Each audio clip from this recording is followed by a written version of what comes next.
Hi ಎಲ್ಲ ನಮಸ್ಕಾರ ಸ್ನೇಹಿತರೆ, ಎಲ್ಲರೂ ಹೇಗಿದ್ದೀರಾ? ಎಲ್ಲ ಚೆನ್ನಾಗಿದ್ದೀರಾ ಅಂತ ಭಾವಿಸ್ತಾ ಇದ್ದೀನಿ. ತುಂಬ ದಿನ ಆಯಿತು ವಿಡಿಯೋ ಮಾಡ್ದೇನೆ.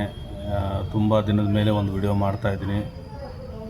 ನಿಮಗೆಲ್ಲ ಗೊತ್ತಿರೋ ಹಾಗೆ victory with ash completely pause ಆಗಿಬಿಟ್ಟಿದೆ, ಅಂದರೆ ಸ್ತಬ್ಧ ಆಗಿಬಿಟ್ಟಿದೆ. ಏನೂ ವಿಚಾರ ಗೊತ್ತಾಗ್ತಿಲ್ಲ, ಯಾವುದೂ ಅಪ್ಡೇಟ್ ಬರ್ತಾಯಿಲ್ಲ, ಏನು ಅಂತ ಗೊತ್ತಾಗ್ತಿಲ್ಲ. ಮುಂದೆ ಏನಾಗುತ್ತೆ ಅನ್ನೋದು ಯಾವುದೂ ವಿಚಾರ ತಿಳಿತಾ ಇಲ್ಲ. ಸೊ ಆದ್ದರಿಂದ ನೋಡೋಣ, ಬಂದೇ ಬರುತ್ತೆ ಅಂತ ಏನೋ ಒಂದು ಮನಸ್ಸಿನ ಮೂಲೆಯಲ್ಲಿ ಒಂದು ಆಶಾಭಾವನೆ ಇದೆ. ಅದು ಬಂದಾಗ ದಯವಿಟ್ಟು ಎಲ್ಲರೂ ಮತ್ತೆ ಸಂತೋಷದಿಂದ ಅದ್ರ ಜೊತೆ ಮುಂದುವರಿಯೋಣ. ಆದರೆ ಅಲ್ಲಿವರೆಗೂ ಕೂಡ ಯಾವುದಾದ್ರೂ ಒಂದು ಒಳ್ಳೆಯ ಅವಕಾಶ ಸಿಕ್ಕರೆ ಅದನ್ನು ಬಳಸೋಣ ಅಂತ ಹೇಳ್ಬಿಟ್ಟು ಈಗ ಗ್ರೋಕಾನ್ ಜಾಯಿಂಟ್ ಅಂತ ಹೇಳಿಬಿಟ್ಟು ಒಂದು ಕ್ರೌಡ್ ಫಂಡಿಂಗ್ ಕಾನ್ಸೆಪ್ಟ್ ಇದೆ. ಅದನ್ನು ನಾನು ತುಂಬ ನಿಷ್ಠೆಯಿಂದ ಮಾಡ್ತಾಯಿದ್ದೀನಿ. ಒಂದು ಒಳ್ಳೆಯ ಪಾಸಿಟಿವ್ ಮೈಂಡ್ಸೆಟ್ ಇಟ್ಕೊಂಡು ಮಾಡ್ತಾಯಿದ್ದೀನಿ. ಮುಖ್ಯ ಅಂದರೆ ಇದರಲ್ಲಿ ಯಾರೂ ಇನ್ನೊಬ್ಬರನ್ನ ಇಂಟ್ರೊಡ್ಯೂಸ್ ಮಾಡಲೇಬೇಕು ಅನ್ನೋ ಒಂದು ಕಂಡೀಷನ್ ಇಲ್ಲ. ಆದ್ದರಿಂದ ಇದು ನನಗೆ ತುಂಬ ಇಷ್ಟ ಆಯಿತು. ಯಾರಿಗೂ ಒತ್ತಾಯ ಮಾಡೋ ಅವಶ್ಯಕತೆ ಇಲ್ಲ. ಯಾರಿಗೆ ಇಷ್ಟ ಆಗುತ್ತೆ ಅವ್ರು ಬಂದು ಜಾಯ್ನ್ ಆಗ್ಬೋದು. ಅದಕ್ಕೋಸ್ಕರ ಇದು ಒಂದು ಪಾಸಿಟಿವ್ ಮೈಂಡ್ಸೆಟ್ಟಲ್ಲಿ ಇಟ್ಕೊಂಡು ಮಾಡ್ತಾಯಿದ್ದೀನಿ. ನಿಮಗೂ ಇಷ್ಟ ಆದರೆ ಬಂದು ನನ್ನ ಜೊತೆಗೆ ಜಾಯ್ನ್ ಆಗಿ. ತುಂಬ ಜನ ಇಲ್ಲ, ಈ ಜಸ್ಟ್ ಒಂದು 2 months ಆಗಿದೆ. ಆಲ್ರೆಡಿ ತುಂಬ ಜನಕ್ಕೆ 4 ಮತ್ತು 5ನೇ ಲೆವೆಲ್ವರೆಗೂ ನಾನ್ ವರ್ಕಿಂಗ್ ಇನ್ಕಮ್ ಬರ್ತಾಯಿದೆ. ಇದೊಂದು ಗುಡ್ ಸೈನ್. ಸೊ ಆದ್ದರಿಂದ ಆದಷ್ಟು ಬೇಗ ಜಾಯ್ನ್ ಆಗಿ. ಅದರದ್ದು ಒಂದು ಚಿಕ್ಕ ಒಂದು ವಿಡಿಯೋ ಇದೆ, ಎಲ್ಲರೂ ನೋಡ್ಕೊಂಬನ್ನಿ. ಹೇಗಿದೆ ಅಂತ ಹೇಳ್ಬಿಟ್ಟು ಕಮೆಂಟ್ ಮಾಡಿ. ನನ್ನ ನಂಬರು ವಿಡಿಯೋದಲ್ಲಿ ಹಾಕಿರ್ತೀನಿ. ದಯವಿಟ್ಟು ಯಾರಿಗಾದ್ರೂ ಮೋರ್ ಇನ್ಫಾರ್ಮೇಷನ್ ಬೇಕಾದರೆ ನನ್ನನ್ನು ಕಾಂಟ್ಯಾಕ್ಟ್ ಮಾಡ್ಬೋದು. ನೆಟ್ವರ್ಕ್ ಮಾರ್ಕೆಟಿಂಗ್ ಅಂದ ತಕ್ಷಣ ನಮ್ಮ ತಲೆಗೆ ಬರೋದೇನು? ಜನ, ಸಂಪರ್ಕಗಳು, ಮೀಟಿಂಗ್ಗಳು ಅಲ್ವಾ? ಆದ್ರೆ ಸಂಪೂರ್ಣವಾಗಿ ಮನುಷ್ಯರ ಸಹಾಯವೇ ಇಲ್ಲದೆ ಆರ್ಟಿಫಿಷಿಯಲ್ ಇಂಟೆಲಿಜೆನ್ಸ್ ಒಂದೇ ಒಂದು ನೆಟ್ವರ್ಕ್ ಅನ್ನು ನಡೆಸ್ಕೊಂಡು ಹೋಗಕ್ಕೆ ಸಾಧ್ಯನಾ? ಇವತ್ತು ನಾವು ಗ್ರೋಕಾನ್ ಜಾಯಿಂಟ್ ಸಿಸ್ಟಮ್ ಬಗ್ಗೆ ತಿಳ್ಕೊಳ್ಳೋಣ. ಇದು AI ಬಳಸಿ ನೆಟ್ವರ್ಕ್ ಮಾರ್ಕೆಟಿಂಗ್ನ ಚಿತ್ರಣವನ್ನೇ ಬದಲಾಯಿಸ್ತೇವೆ ಅಂತ ಹೇಳ್ಕೊಳ್ಳುತ್ತೆ. ಇಲ್ಲಿ ನೋಡಿ, ಗೆಲ್ಲುವ 100% ಭರವಸೆ. ವಾವ್, ಕೆಲವಕ್ಕೆ ಎಷ್ಟು ಚೆನ್ನಾಗಿದೆ ಅಲ್ವಾ? ಆದ್ರೆ ಇದು ಕೇವಲ ಒಂದು ಸ್ಲೋಗನ್ ಅಲ್ಲ, ಇದೊಂದು ದೊಡ್ಡ ಮಾತು. ಯಾವುದೇ ಬಿಸ್ನೆಸ್ನಲ್ಲಿ 100ಕ್ಕೆ 100 ಗೆಲುವು ಅನ್ನೋದು ನಿಜವಾಗ್ಲೂ ಸಾಧ್ಯನಾ? ಈ ಸಿಸ್ಟಮ್ ಈ ದೊಡ್ಡ ಭರವಸೆಯನ್ನು ಹೇಗೆ ಈಡೇರಿಸುತ್ತೆ ಅಂತ ಹೇಳುತ್ತೆ. ಬನ್ನಿ ಆಳವಾಗಿ ನೋಡೋಣ. ಹಾಗಾದ್ರೆ ಈ ಹೊಸ ತರದ ನೆಟ್ವರ್ಕ್ನ ಅಡಿಪಾಯ ಏನು? ಗ್ರೋಕಾನ್ ಜಾಯಿಂಟ್ ತನ್ನ ಬಗ್ಗೆ ಏನ್ ಹೇಳ್ಕೊಡುತ್ತೆ ಮತ್ತು ಯಾವ ಸಮಸ್ಯೆಗಳನ್ನು ಬಗೆಹರಿಸ್ತೇನೆ ಅಂತ ಹೇಳುತ್ತೆ ಅನ್ನೋದನ್ನ ಮೊದಲು ಅರ್ಥ ಮಾಡ್ಕೊಳ್ಳೋಣ. ಗ್ರೋಕಾನ್ ಜಾಯಿಂಟ್ ತನ್ನನ್ನು ತಾನು ಒಂದು AI ಚಾಲಿತ ಪ್ರೋಗ್ರಾಂ ಅಂತ ಕರೆಕೊಳ್ಳುತ್ತೆ. ಇಲ್ಲಿ 2 ಪದಗಳು ತುಂಬಾ ಮುಖ್ಯ. AI ಚಾಲಿತ ಅಂದ್ರೆ ಮನುಷ್ಯರ ಹಸ್ತಕ್ಷೇಪ ಇಲ್ಲದೆ ಕಂಪ್ಯೂಟರ್ಗಳೇ ನಿರ್ಧಾರ ತಗೊಳ್ಳುತ್ತೆ. ಇನ್ನೊಂದು ಆಟೋಮೇಷನ್ ಪೂಲ್ ಅಂದ್ರೆ ಹೊಸಬರನ್ನ ಸೇರಿಸೋ ಪ್ರಕ್ರಿಯೆ ಸಂಪೂರ್ಣವಾಗಿ ಆಟೋಮ್ಯಾಟಿಕ್ ಆಗಿರುತ್ತೆ. ಸಾಮಾನ್ಯವಾಗಿ ಟ್ರೆಡಿಷನಲ್ MLM ಸಿಸ್ಟಮ್ಗಳಲ್ಲಿ ಯಶಸ್ಸು ಅನ್ನೋದು ಹೆಚ್ಚಾಗಿ ಜನರನ್ನ ಒಪ್ಪಿಸೋ ಕೌಶಲ್ಯದ ಮೇಲೆ ನಿಂತಿರುತ್ತೆ. ಆದ್ರೆ ಗ್ರೋಕಾನ್ ಜಾಯಿಂಟ್ ಈ ನಿಯಮವನ್ನೇ ಮುರಿಯೋಕ್ ಹೊರಟಿದೆ.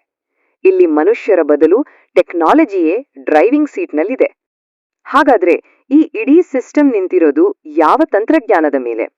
ಪ್ರೆಸೆಂಟೇಷನ್ ಪ್ರಕಾರ ಇದರ ಹಿಂದೆ 3 ಮೂಲಭೂತ ತಂತ್ರಜ್ಞಾನಗಳಿವೆ. ಅವು ಯಾವುವು ಅಂತ ಒಂದೊಂದಾಗಿ ನೋಡೋಣ ಬನ್ನಿ. ಮೊದಲನೆಯದು ಆರ್ಟಿಫಿಷಿಯಲ್ ಇಂಟೆಲಿಜೆನ್ಸ್ ಅಂದ್ರೆ AI. ಇವರ ಕ್ಲೇಮ್ ಏನಪ್ಪಾ ಅಂದ್ರೆ ಸಿಸ್ಟಮ್ನ ಕೋಡಿಂಗ್ ಪೂರ್ತಿ AI ಮಾಡಿರೋದ್ರಿಂದ ಇದರಲ್ಲಿ ತಪ್ಪಾಗೋ ಚಾನ್ಸೇ ಇಲ್ಲವಂತೆ. ಅಂದ್ರೆ ಎಲ್ಲ ಲೆಕ್ಕಾಚಾರಗಳು ಮತ್ತು ನಿರ್ಧಾರಗಳು 100ಕ್ಕೆ 100 ಪರ್ಫೆಕ್ಟ್ ಆಗಿರುತ್ತೆ ಅಂತ ಹೇಳಲಾಗ್ತಿದೆ. ಎರಡನೆಯದು ವಿಕೇಂದ್ರೀಕರಣ ಅಥವಾ ಡಿಸೆಂಟ್ರಲೈಸೇಷನ್. ಸಿಂಪಲ್ ಆಗಿ ಹೇಳೋದಾದ್ರೆ ಇದಕ್ಕೆ ಯಾರೊಬ್ಬ ಬಾಸ್ ಇಲ್ಲ, ಇದನ್ನ ಯಾವೊಬ್ಬ ವ್ಯಕ್ತಿ ಅಥವಾ ಕಂಪನಿ ಕಂಟ್ರೋಲ್ ಮಾಡಲ್ಲ. ಎಲ್ಲ ಟ್ರಾನ್ಸಾಕ್ಷನ್ಸ್ಗಳು ಬ್ಲಾಕ್ ಚೈನ್ ಅನ್ನೋ ಒಂದು ಓಪನ್ ಡಿಜಿಟಲ್ ಡೈರಿಯಲ್ಲಿ ರೆಕಾರ್ಡ್ ಆಗತ್ತೆ. ಇದ್ರಿಂದ ಪ್ರತಿಯೊಂದು ವ್ಯವಹಾರವೂ ಪಾರದರ್ಶಕವಾಗಿರುತ್ತೆ ಮತ್ತು ಯಾರೂ ಅದನ್ನ ಬದಲಾಯಿಸೋಕೆ ಆಗಲ್ಲ. ಮತ್ತು ಮೂರನೇದು ಇನ್ಫಿನೈಟ್ ರೀಜನರೇಷನ್ ಅಥವಾ ಆಟೋ ರೀಬರ್ತ್. ಇದು ಈ ಸಿಸ್ಟಮ್ನ ಹೃದಯ ಇದ್ದ ಹಾಗೆ. ಸಿಸ್ಟಮ್ ಯಾವತ್ತೂ ನಿಂತು ಹೋಗಬಾರ್ದು ಅಂತ ಅದು ತಾನಾಗಿಯೇ ಹೊಸ ಅಕೌಂಟ್ಗಳನ್ನ ಸೃಷ್ಟಿ ಮಾಡಿ ನೆಟ್ವರ್ಕ್ ಅನ್ನ ಬೆಳೆಸ್ತಲೇ ಇರುತ್ತಂತೆ. ಇದು ಹೇಗೆ ಸಾಧ್ಯ? ಮುಂದೆ ನೋಡು. ಸರಿ, ಈ ಥಿಯರಿ ಎಲ್ಲ ಕೇಳೋಕ್ ಚೆನ್ನಾಗಿದೆ, ಆದ್ರೆ ಪ್ರಾಕ್ಟಿಕಲ್ ಆಗಿ ಇದು ಹೇಗ್ ಕೆಲಸ ಮಾಡುತ್ತೆ? ಒಬ್ರು ಈ ಸಿಸ್ಟಮ್ಗೆ ಸೇರಿದ್ರೆ ಅವರ ಜರ್ನಿ ಹೇಗಿರುತ್ತೆ? ಬನ್ನಿ ಸ್ಟೆಪ್ ಬೈ ಸ್ಟೆಪ್ ನೋಡೋಣ. ಇದನ್ನ ಸ್ವಲ್ಪ ನಿಧಾನವಾಗಿ ಅರ್ಥ ಮಾಡ್ಕೊಳ್ಳೋಣ. ಮೊದಲು ಒಬ್ರು ಹಣ ಕಟ್ಟಿ ಜಾಯಿನ್ ಆಗ್ತಾರೆ. ತಕ್ಷಣ ಸಿಸ್ಟಮ್ ಅವರಿಗಾಗಿ 2 ಐಡಿಗಳನ್ನು ಕ್ರಿಯೇಟ್ ಮಾಡುತ್ತೆ. ಅವರ ಕೆಳಗೆ 3 ಹೊಸ ಅಕೌಂಟ್ಗಳು ಬಂದಾಗ ಅವರ ಮೊದಲ ಹಂತ ಪೂರ್ತಿಯಾಗತ್ತೆ. ಆಗ ಅವರ ಒಂದು ಐಡಿಗೆ ಹಣ ಬರುತ್ತೆ ಮತ್ತು ಅವರ ಇನ್ನೊಂದು ಐಡಿ ಆಟೋ ರೀಬರ್ತ್ ಆಗಿ ನೆಟ್ವರ್ಕ್ನಲ್ಲಿ ಬೇರೆ ಯಾರಿಗೋ ಸಹಾಯ ಮಾಡಕ್ ಹೋಗುತ್ತೆ. ಇದೇ ಸೈಕಲ್ ಮತ್ತೆ ಮತ್ತೆ ನಡೀತಾನೇ ಇರುತ್ತೆ. ಈ ಚಕ್ರ ಹೀಗೆ ನಿರಂತರವಾಗಿ ತಿರುಗುತ್ತಲೇ ಇದ್ರೆ ಹಣ ಹೇಗೆ ಬೆಳೆಯುತ್ತೆ? ಇಲ್ಲಿಯೇ ಪವರ್ ಆಫ್ ಕಾಂಪೌಂಡಿಂಗ್ ಅನ್ನೋ ಕಾನ್ಸೆಪ್ಟ್ ಬರೋದು. ಇದರ ಆರ್ಥಿಕ ಲೆಕ್ಕಾಚಾರ ಹೇಗಿದೆ ಅಂತ ಈಗ ನೋಡೋಣ.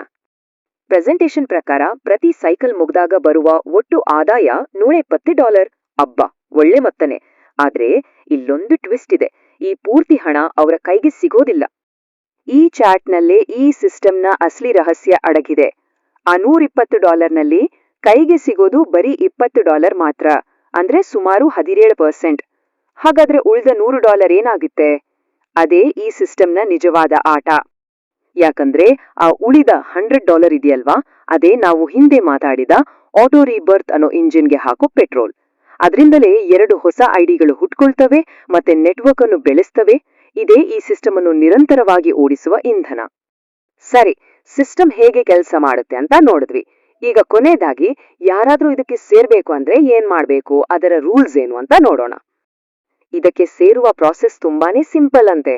ಮೊದಲು ಪ್ಲಾಟ್ಫಾರ್ಮ್ನಲ್ಲಿ ಸೈನ್ ಅಪ್ ಮಾಡಬೇಕು. ನಂತರ ತಮ್ಮ ಬಜೆಟ್ಗೆ ಸರಿ ಹೊಂದುವ ಒಂದು ಪ್ಯಾಕೇಜ್ ಸೆಲೆಕ್ಟ್ ಮಾಡಿಕೊಂಡು ಕ್ರಿಪ್ಟೋ ಕರೆನ್ಸಿ ಮೂಲಕ ಹಣ ಹಾಕಬೇಕು. ಅಷ್ಟೇ. ಆದರೆ ಕೆಲವು ಮುಖ್ಯವಾದ ಕಂಡೀಷನ್ಸ್ ಇವೆ.